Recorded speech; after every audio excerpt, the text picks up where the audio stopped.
Hey everyone, it's Sami from Sami's Sweet Life, and today I'm just going to do a basic overview of Procreate as it applies to hand lettering. So I'm not going to get into all of the fun tools if you're using Procreate as an artist or somebody who's going to sketch out things as far as shapes and layers and all that stuff. I'm just going to talk about it in the context of hand lettering. So I'm going to show you the basics that you might need to know if you're going to use Procreate for hand lettering or brush lettering, whatever you want to call it. So first up here is your gallery view. You can import things from your camera roll using the photo button, import right here from other sources like your iCloud Drive and things. You also have the ability to select things. I haven't used stacking at all, but you can export by the share button, duplicate and delete. And I find that it's really nice to be able to duplicate things, especially such as like backgrounds that I work on. It's nice to be able to duplicate those and be able to use them for another word for my hand lettering.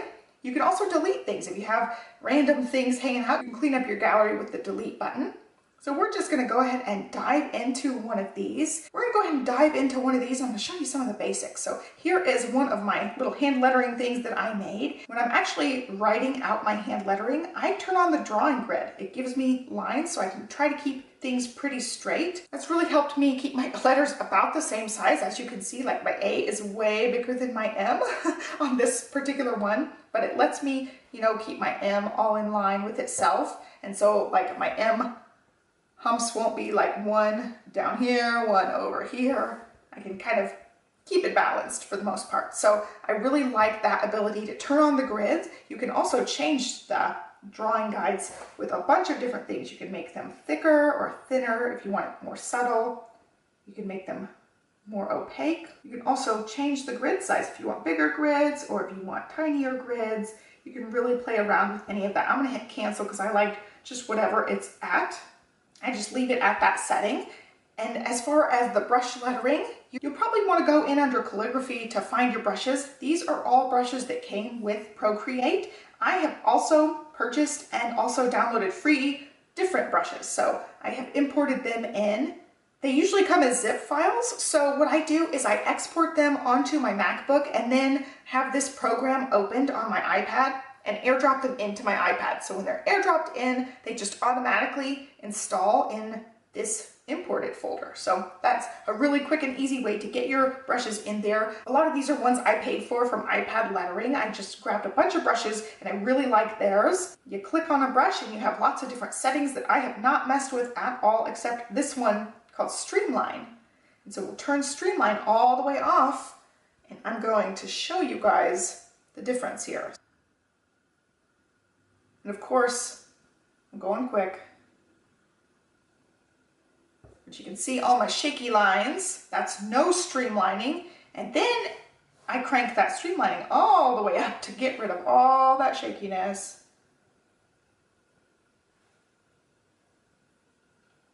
And it really just keeps things nice and clean and not shaky at all. And so looking at the two, I whipped them both up super duper fast so they're not in line or anything, they're not proportionate, but these lines are smooth. And then these lines are really shaky. You show every single tiny little shake and squiggle, and these ones keep it nice and clean. So I pretty much always keep the streamlining on the max, or at least very, very high up here, so that it makes it look really good. It's definitely like an airbrushing effect. Anybody can hand letter on an iPad. Delete those two things because that one is really ugly. So you definitely want to make sure you got the streamlining turned up, especially if you're having trouble lettering. You want to make sure that streamlining is kicked up. You can also have a lot of different things over here. You can make your brush a lot bigger if you want something really fat and chunky. You can turn it down if you want just a line. I like to keep it somewhere in the middle, usually on the smaller side here. So I get a nice thin upstroke, but a thick downstroke easily.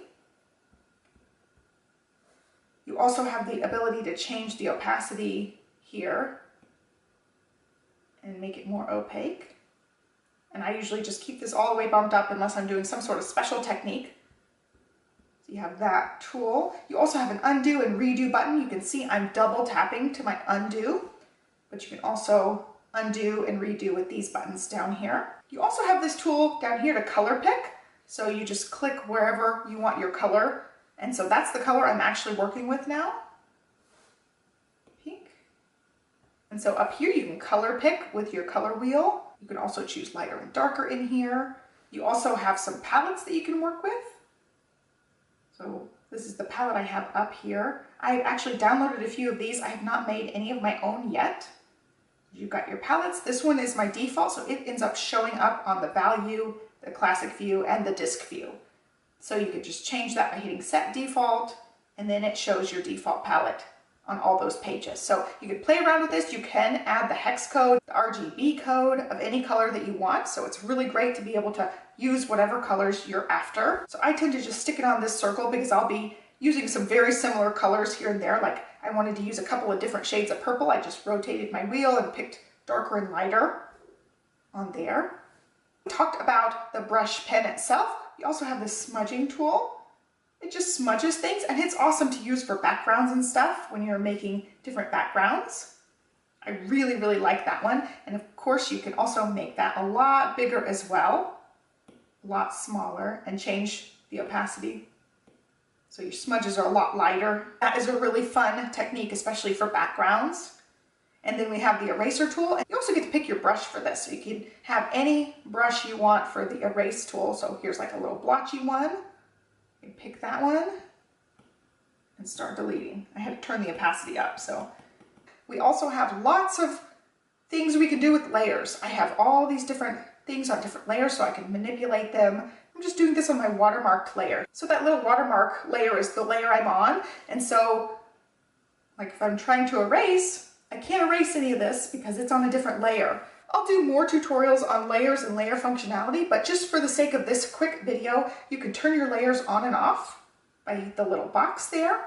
You have all your layering information with the N button, or also if you tap it, you get more editing features. And also if you slide your layer over, you get the quick little things lock, duplicate, and delete. So you have access to that really easily. And the one tool I really like is to double tap on it, and then it changes your opacity. So opacity 0, opacity all the way cranked back up, and you see the layer is disappearing as I'm doing that. So you have the access to change that. And so you can do that on any of your layers and manipulate any of the layers the same way. You can also add layers. And since I just added that, I'm going to delete it. Something I've been doing throughout this video is making it smaller and bigger. I'm just using 2 fingers for that, and you also rotate with the 2 fingers, just like that. As far as tools go, you can select a layer with this and you get a bunch of different features. I'll talk more about lots of these tools separately. I'm just giving you a kind of where to go thing. For cropping and stuff, I like to change sizes of things. This is actually a free-form resizing, so you end up stretching it out. It's not at your normal ratio of how everything is. So if you just want to make something bigger, you want to make sure you're on uniform, and then it resizes no matter how I'm like moving it around. It's staying proportionate. And you have a lot of things you can play around with there. In here, you have a lot of different adjustments that you can make, and this is a really fun area to be when you're playing with backgrounds. You can change the opacity, you have a few different blur options, you can sharpen it, add noise, and also liquefy, which is a fun one. I will talk more about these ones in separate videos because they are a lot of fun for background techniques.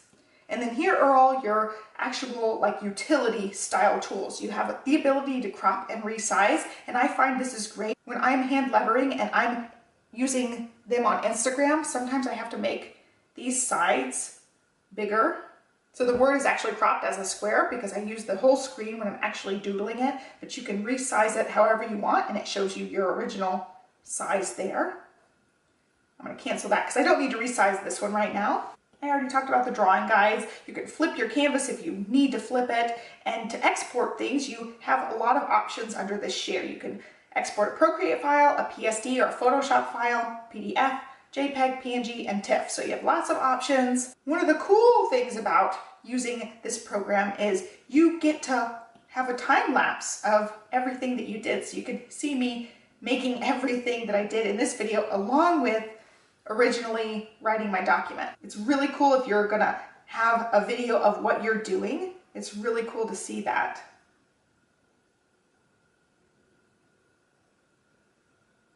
I just think that's so fun. And I don't know, yeah, okay. I was gonna say, I don't know how to go back, but you just move the blue thing and you can see, like, it takes me a long time to write my letter. I'm undoing things multiple times to get everything exactly how I want it. It's really mesmerizing to go back and watch, especially some of the backgrounds. If I'm working on a really fun like watercolor or liquify background, it's fun to go watch those. I can get really trapped in there watching those time lapses. But anyway, let's go here. These are things that I have not used at all, but they're different preferences. And you also have the help button, and you can also add. So this is a fun thing. You can insert a file, a photo, take a photo, cut, copy, and paste when you have a file copy. So when I'm copying something, like I copy my watermark from another document, I go to my watermark, and copy is one of the choices. So you can copy it and then paste, and it pastes your layer on top. If you need to go back to your gallery, you can do that. I'm gonna undo all of my stuff that I did, because if I don't undo it, let's see.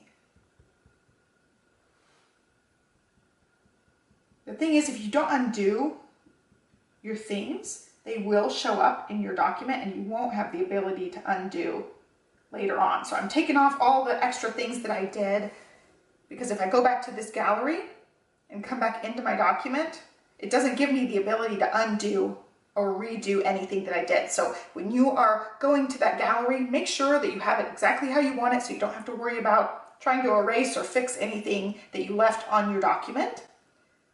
So going back to gallery, you can open up any of your things in here anytime and start working on them. So I have this one here.